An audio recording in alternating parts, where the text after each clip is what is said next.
Hello, and thank you for joining me today. As Ollie said, my name is Lelia Packer, and I'm one of the curators at the Wallace Collection. I look after a portion of the paintings, the Dutch, Italian, Spanish, German, and Renaissance paintings. And for the past 5 years, I've been fortunate to be involved in a major research and conservation project around our 28 vedute, or topographical views of Venice, by the leading artist in the genre in the 18th century. And these artists were, of course, Giovanni Antonio Canal, better known as Canaletto, Francesco Guardi, and artists working in Canaletto's circle. So our 28 paintings at the Wallace Collection are by these artists. All of these 28 views have been cleaned and conserved as part of this project, and I'm currently working on a forthcoming publication that will showcase the recent research around these paintings. So please stay tuned for that in due course. Oh, sorry, just trying to go forward. But for this month's Meet the Expert, since I am working on this project at the minute, I decided to focus on Venice as a major tourist destination during the 18th century. What did visitors come to see? What did they do during their visit? And how was the city recorded in paint for them? And this pair of views that I'm showing you here is probably one of the highlights from our collection. 2 large views of the Bacino di San Marco in Venice, Venice's inner harbor, where you would arrive in the 18th century by boat. These large paintings hang in our great gallery at the Wallace Collection. They are a pendant pair. Oftentimes, these views come in pairs or series, and they show the bacino from opposite sides. So the one on the left shows us at the mouth of the Giudecca Canal with the Dogana, or the customs house, on the left, sort of framing the composition. Just around the corner would have been the entrance to the Grand Canal. And then, of course, you have famous sites that Canaletto makes sure to include, like the Doge's Palace. And then in the distance, you have Santa Maria della Maggiore, the church in the distance.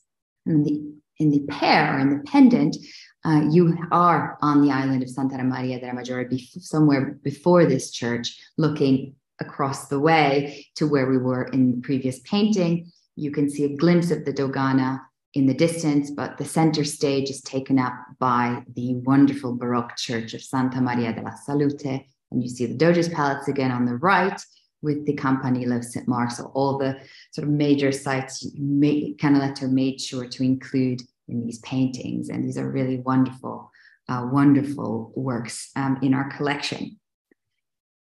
In parallel, this month's Meet the Expert video accompanies this talk. And you can find that on our website. And in that video, I explore the period of Carnival in Venice in the 18th century, and specifically 2 spectacles that were put on during that period that attracted countless tourists to the city. And these were the annual regatta, which was the annual boat race up the Grand Canal, which you see in the painting on the left, and the Giovedì Grasso, or Fat Thursday festival, which happened at the end of Carnival.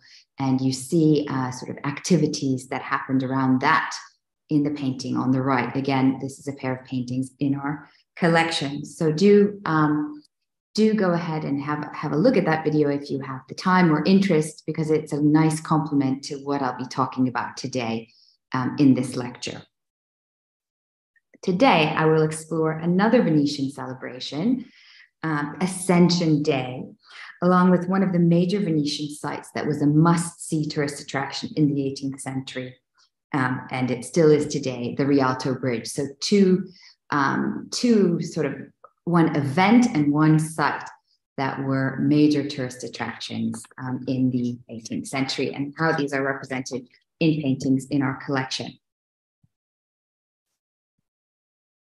So during the 18th century, Venice, or La Serenissima, as it was better known, the most serene republic, became the stage of a burgeoning tourist industry. Most visitors were undertaking the Grand Tour, which was a period of extensive European travel by upper-class young gentlemen in order to complete their education. And here you're looking at a print by Piranesi from the middle of the 18th century. And you are in the Piazza del Popolo in Rome. And you see these grand tourists who've just been dropped off from these beautiful carriages. And there's more here nearby who are looking up this Egyptian obelisk in the center of the Piazza del Popolo. Of course, in the background, you have major sites that tourists were coming to see. The two churches in the Piazza, Santa Maria in Montesano and Santa Maria dei Miracoli. And of course, the three avenues. Piazza del Popolo was an entryway into Rome, much like the Bacino di San Marco was into Venice. And here you have three roads that lead to major sites in the city, three avenues.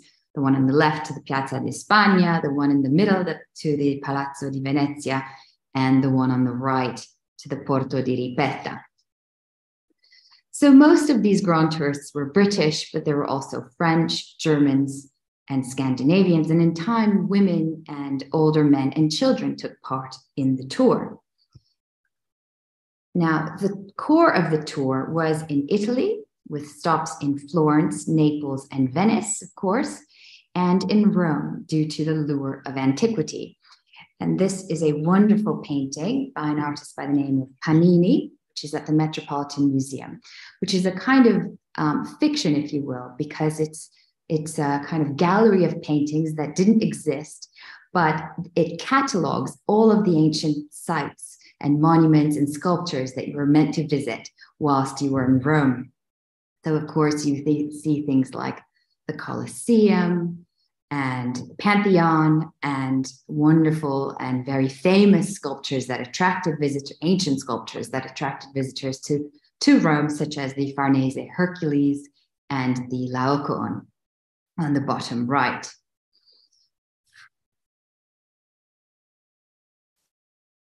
And here we have another this is the kind of iconic image of the English Grand Tour. We have grand tourists in the Tribuna of the Uffizi in Florence, admiring wonderful works of Italian art.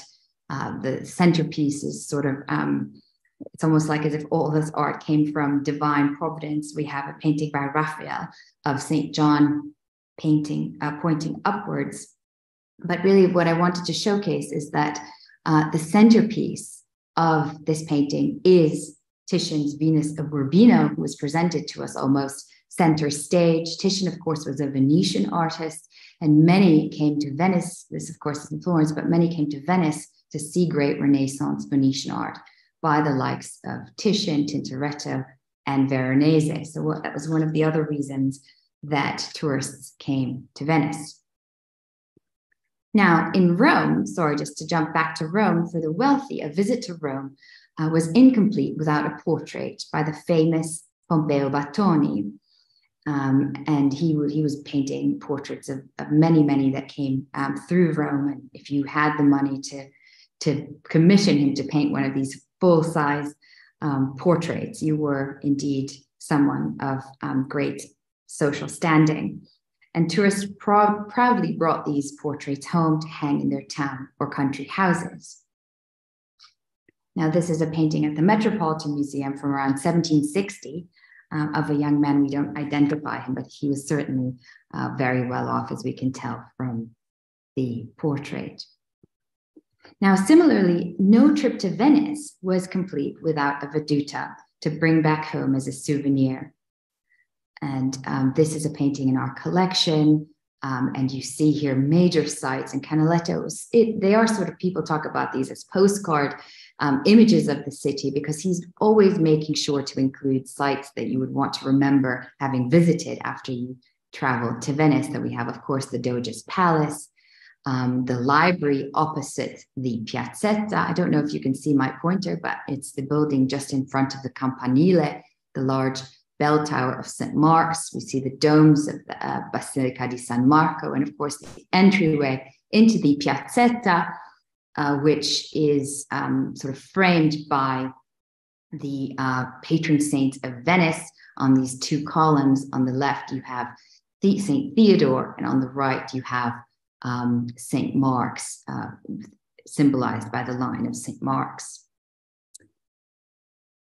Now we have to remember this was the age before photography and film. This is, of course, before the pre-digital era. And these paintings provided a very calculated snapshot of the city, which would remind grand tourists of their travels to Venice and also affirmed their high social standing back home when they hung these paintings in their homes. Now, like today, tourists came to Venice to admire the city's unique setting on the sea. They came for the impressive architecture in the form of these numerous palazzi, these palaces along the Grand Canal, which we see in this painting in our collection. You have the Palazzo Foscari framing this painting on the right. And they also came for the wonderful churches, many of which you could see along the Grand Canal. Here you have the Church of Santa Maria della Carità in the distance with its bell tower. So they came for architecture, for these wonderful campanile or bell towers, especially along the Grand Canal, which we see here, a view of the Grand Canal looking south, which was the main thoroughfare through Venice and still is. As I said, others came to enjoy great Renaissance art by the likes of Titian, Tintoretto, and Veronese. Others came for the musical scene due to Venice's famous opera houses and conservatories, and to enjoy the abundant theaters, cafes, and restaurants. Others still came for the libertine spirit in the city and for the fun that they could have in the numerous casinos and brothels that were spread throughout the city. And then, of course, a large proportion also came for the colorful public spectacles that held enduring fascination and made Venice stand apart from the rest of Europe.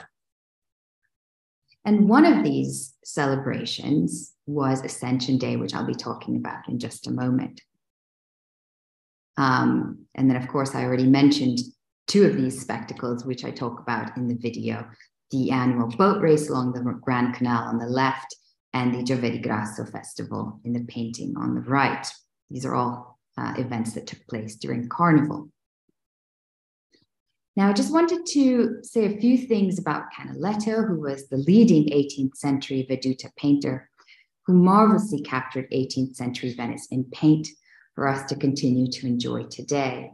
And in fact, contemporaries sometimes said that a vedute was just as good, if not better, than an actual visit to Venice itself, if you can believe it. I'll say a little bit about him now before we delve into the paintings. He was born as Giovanni Antonio Canal on the 28th of October, 1697 in Venice, in the Campo San Leo near the Rialto Bridge. And this is the only certain likeness of him, this print showing him at age 38. The inscription on the print reads, Origine Civis Venetus, which refers to Canaletto's family being cittadini originari, which was a class just below that of patrician. So Canaletto was evidently very proud of his social standing. He trained with his father, Bernardo Canal, who was a theatrical scene painter. So his earliest work was for the theater, which is important to keep in mind when looking at his work, that he's creating these sort of backdrops for the stage, which in a way, his paintings do remind or give us a sense of that, particularly his early work. In 1719, Canaletto traveled with his father to Rome, and that's where he turns to view painting. When he returns to Venice in 1720, he joins the Fraglia, or the Painters' Guild, and begins to incessantly sketch and paint his native city. And in fact, we have a number of drawings by Canaletto's sketchbook. It's really a wonderful thing where he is sketching the buildings along the Grand Canal from a boat. So he was studiously studying the city to then be able to incorporate and translate it into his paintings. His paintings mainly depict areas of touristic interest, such as the Piazza San Marco, and this is a painting in our collection.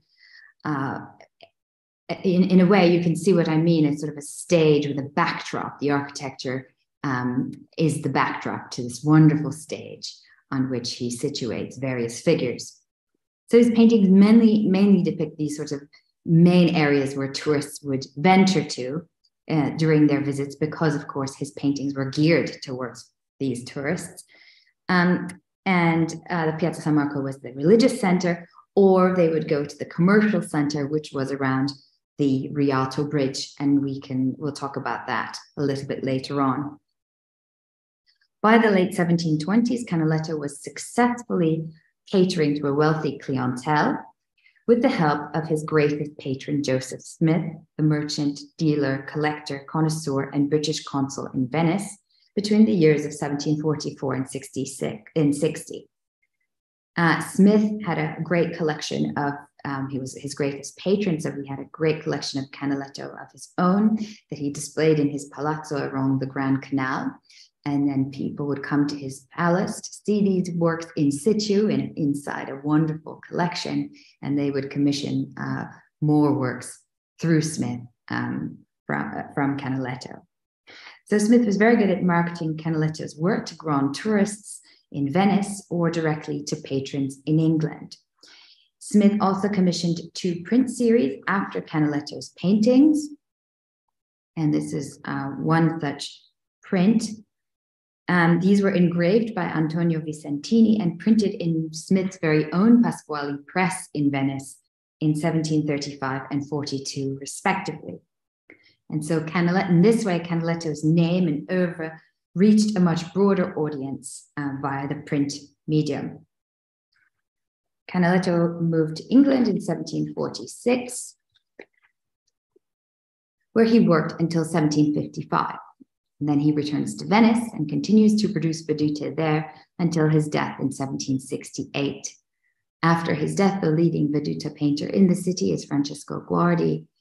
But by the end of the 18th century, the vedute as a genre is no longer being practiced. And so it is really an 18th century phenomenon.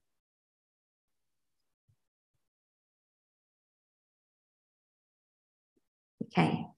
Now, Ascension Day, the Feast of the Ascension of Christ, commonly known as, in Italian, Festa dell'Assenza, was the greatest annual festival in Venice, and it attracted countless tourists. Ascension Day itself, which was part of this festival, which was a multi-day festival, but Ascension Day was celebrated on the 40th day after Easter. And on this day, the Bucentoro, or the Doge's large and ornate ceremonial barge, which we see center stage in this painting at the Wallace Collection, was famously brought out of the arsenal where it was kept for the rest of the year. In this painting, the Bucentoro, this large, ornate vessel, is shown before it's set off for the Lido, in the place where the waters of the Adriatic and the lagoon met. At that point, the Doge would perform a ceremony known as the Sposalizio del Mare, the marriage of Venice, to the Adriatic Sea. The Doge would empty a large flask of holy water into the currents and then seal the marriage by casting a golden ring into the water. While doing so, the Doge would recite the words, "We espouse thee, O sea, as a sign of true and perpetual dominion over thee," in a gesture of blessing.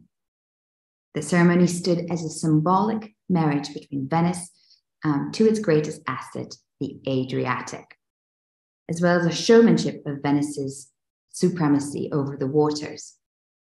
Richard Lascelles, who was a British Catholic priest living in Venice, living in Rome, who visited Venice for a month and subsequently recorded his impressions in a publication entitled Voyage of Italy, which was published in 1670, describes the Doge's marriage ceremony as a stately sight. He says, "It was as if Neptune were going to be married to some Nereid."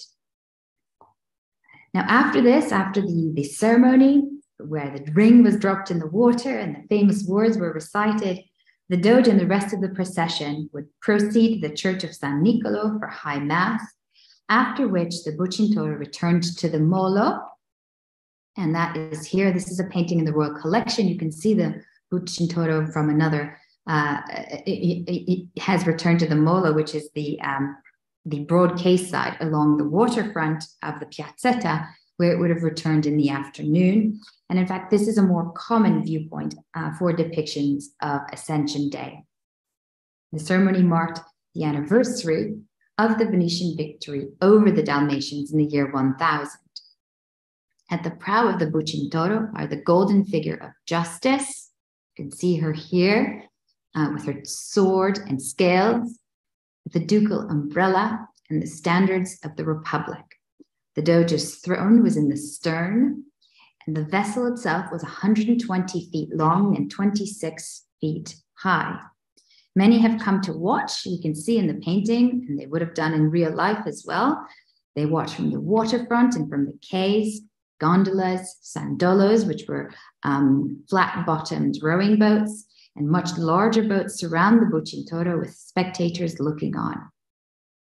Many wear the traditional bauta or carnival costume, which is the white mask and black cape, and you can see that in the foreground.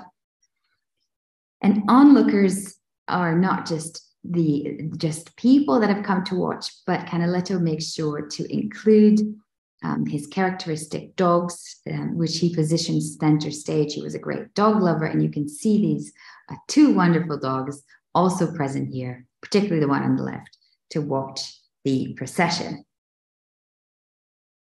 This painting was bought by Sir Richard Wallace, one of our founders here at the Wallace Collection. He bought it in 1872, and the painting has been in our collection ever since. At the time that he bought it, it was attributed to Guardi, probably due to this unusual, more silvery tonality. And the view itself is from the Riva degli Schiavoni, the quayside along the northern rim of the Bacino di San Marco. And you can again see all of the major sites. On the right-hand side, the Doge's palace, entry to the piazzetta with the twin columns, which I mentioned earlier, the library, the mint, and then across the way, the Dogana, the customs house, the entry into the Grand Canal, Santa Maria della Salute, which we saw in our other painting of the Bacino di San Marco. And on the left, we have Santa Maria della Maggiore. And the Fusta, which is the Doge's single-masted state galley, is sort of, you see it in the center of the painting, is moored in its permanent location at the Molo, and it's covered by its characteristic red and yellow striped awning. And this painting appears in most paintings of this celebration. This vessel, This preparatory drawing is for an engraving in a series of 12 prints which represent ducal ceremonies and festivals. And this drawing is in the British Museum. These were drawings made by Canaletto as designs for prints, and the prints themselves were engraved by Giovanni Battista Brustoloni around 1766 or slightly later. The series illustrates the election and installation of the Doge and the Venetian ceremonies and festivals in which he took part in different times of the year. And Canaletto's drawings, which date from the period of about 1763 to 66. And then Brustoloni's engravings, which you see here, are extremely faithful to Canaletto's drawings, and they're also done in the same direction. Often prints would be in the opposite direction. And you can see it's more clear from this drawing in the print that the figure before the flagpole on the Bucintoro, which we also have in our painting, is the High Admiral, who would have been wearing red and giving orders. And you can see that figure well in the painting in the Royal Collection. And you can also see it in our painting, but perhaps slightly less well. Now, the Feast of the Ascension held a particular fascination for grand tourists, and no tour was complete without experiencing it. Some even considered Ascension Day a better sight than Carnival, if you can believe it, and said that it was the finest thing they ever saw. One contemporary wrote, "We have crowds of English already here from Rome, and many more on the road hither, most of whom are bound for the Ascension at Venice."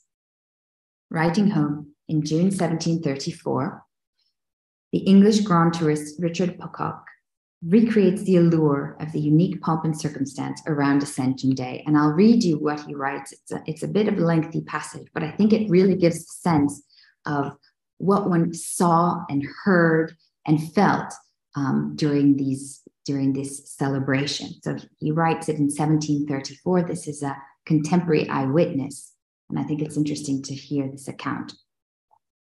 So he says, "We saw the ceremony of the Doges marrying in the sea, one of the finest sights in the world.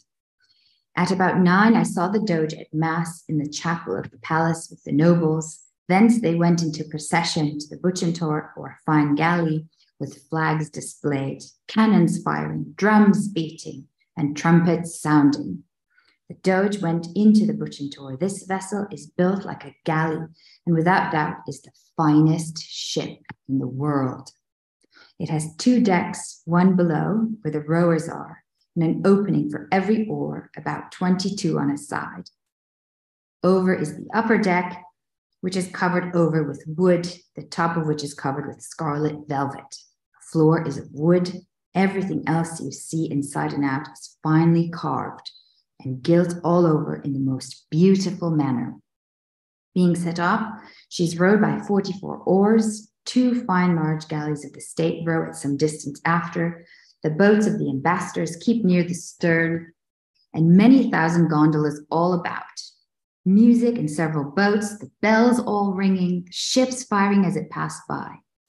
Thus they went above a mile to the Isle of St. Nicholas, where the army of the state were drawn up and fired several times as it passed. The vessel turned, and the back of the Doge's throne being let down, he got up, turned round and threw the ring into the sea, making use of the words to this purpose, by this ring I marry the sea in testimonium perpetuae domini, on which all guns fired. And they returned to St. Nicholas, and upon landing went in procession to the church, where Mass was celebrated by the bishop called the Patriarch of Venice. Returning to the Bucentaur, they rowed to Venice. A great number of fine gondolas added much to the beauty of this function. In a word, all agree it is the finest sight they ever saw." So this is quite an amazing he's completely in awe of this ceremony and what he sees, and probably has never seen such a sight before in his entire life. And the key messages from this eyewitness account are luxury, dignity, and power. And we get a sense of how highly sensorial the celebrations and ceremony were on Ascension Day. And here we can see this in a painting by Luca Carlevaris, who was who sort of worked prior to Canaletto. And Canaletto was in part inspired by him, if you will. And here you can see the hustle and bustle around the celebrations even more. So we have to imagine the sounds that emanated from the crowds, cannons firing, the drums beating, the trumpets sounding, the sheer awe, and much more. Any visitor to Italy made efforts to witness the unrivaled splendor of this most special of days. Now, the boat in our painting was the last of the 4 Bucentauri to be built. It was designed by Stefano Conti of Lucca and decorated in 1727 by the sculptor Antonio Corradini. It was certainly the most significant and magnificent of them all. The Ascension Day ceremony perished along with the end of the Venetian Republic in 1797 with the Napoleonic occupation. In fact, the French sadly burned the Bucentaur after removing its gilding in a symbolic gesture of their victory. The subject, as you can imagine, was in demand, and one that Canaletto depicted in multiple iterations and effectively captured in painting. And one can imagine how grand tourists so keen to attend this highly unique event in person would also want to commemorate it with a vedute to take back home with them.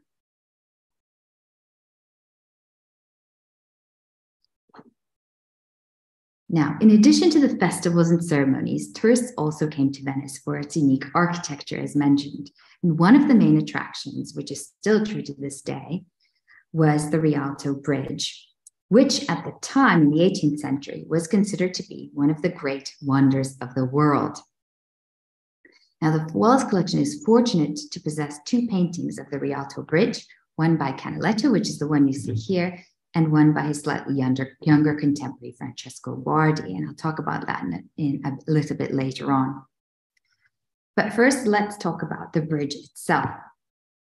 The Rialto Bridge is situated in the heart of Venice, in the commercial center of the city. And you can see it, I've circled it on this contemporary 18th century map from 1729. It really is in the heart of the city. In 1570, the famous Venetian architect Andrea Palladio wrote the following about this site. In the middle of the city, one of the greatest and most noble in Italy, and there is an enormous amount of trade, and the bridge came to be exactly where the merchants gathered to do business.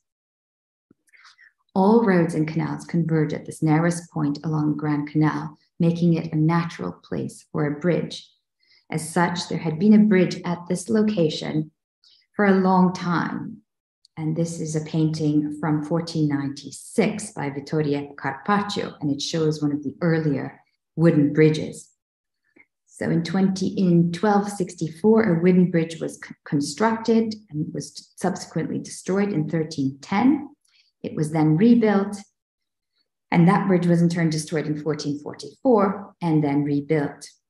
Like the present bridge, these early wooden bridges were lined with shops, but unlike them, they were drawbridges that had a central section that could be raised to allow taller ships to pass, as can be seen in the painting. And you can also see it in this wonderful woodcut print from around 1500. You can see the wooden bridge. This is a print that is in the Museo Corre in Venice, but it gives you a wonderful view just as at the bend of the canal. You could see the location of the bridge. The bridge in Canaletto's painting, which is the same bridge that we see today, was built between 1588 and 91 by a man fittingly called Antonio da Ponte of the bridge, together with his nephew Antonio Contano. The bridge cost 250,000 ducats, which was a fortune at that time.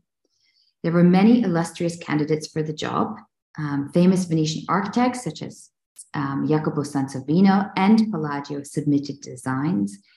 Their proposals were bridges with 3 arches. So, of course, this is the bridge that we see today. And this is Palladio's proposal for a 3-arched bridge, which, of course, didn't end up being built. But Canaletto must have liked Palladio's design because he made a capriccio, or imaginary view, of that bridge after it. And this painting is in the Royal Collection. And so this is what the bridge could have looked like, let's put it, but obviously never did. Dal Ponte's single arch was ultimately chosen. His bridge supported 2, and this is the detail, I kind of zoom in of our painting. His bridge supported 2 rows of shops, flanked by 2 walkways from which one could look out onto the Grand Canal. So you'd, of course, use it as a crossing point across the canal. You'd use it to shop. You'd use it as a viewpoint to stop and have a look. So it really serves multiple functions, this wonderful bridge. And of course, it was also just an attraction in itself for admiration. The new bridge became an immediate sensation. It was admired as a superb piece of architecture and an engineering feat.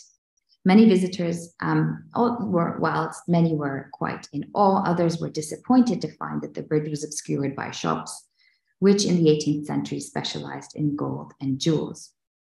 A century later, in 1854, the Accademia Bridge was erected further south along the Grand Canal, and this is a contemporary photograph of that bridge. But before that point, before 1854, the Rialto Bridge was the only bridge along the Grand Canal. So it was quite important. It was the only way to cross the canal on foot. Otherwise, one had to cross the canal on traghetti, or ferries. In Canaletto's painting, we can see the reliefs depicting, so you can see, I don't know if you can see my pointer, but here you have the Annunciation being represented across to the left and right of the arch. These allude to the Venetian Republic's mythical birthday on the 25th of March, 421, on the Feast of the Annunciation. These reliefs are paralleled on the opposite side, on the northern side of the bridge, with reliefs depicting Venice's patron saints, Theodore and Mark. Overall, these reliefs on the bridge allude to Venice's heritage and divine perfection. Now, we are fortunate in the Wallace Collection to be able to see Canaletto and Francesco Guardi's versions of this famous site. And I think just by putting them side by side, and in fact, the paintings hang on the same wall in the galleries in our museum, you can really see what a different sort of take they have on the same place. And of course, this is a subject, a much larger subject for another lecture. But I thought I'd just draw your attention to how very differently they approach the same subject. Canaletto is very meticulous and wants to show us details, and it's almost as if he's sort of focusing. It's a very focused view where every single detail is made sure to be taken into account, whilst Francesco Guardi is much more interested in atmospheric effects, in the effects of light on the water. He's very painterly. His facture, the way in which he manipulates his brush, is very calligraphic in a way, and you can see it's almost like the sails and the oars. It's almost as if he's a draftsman in paint. For me, he's very painterly. He's a very painterly painter. So, and he sort of broadens the canal in a way so that we can converge our viewpoint on the bridge. And it's less about the bridge as an architectural sort of element, if you will, and it's more about the bridge in context around all of these buildings on the canal. And of course, he pays great attention to the boats and the water as well. So more on that. I think that is a much bigger subject, but I couldn't resist drawing your attention, and we're very fortunate to have these two paintings hanging side by side at the Wallace Collection.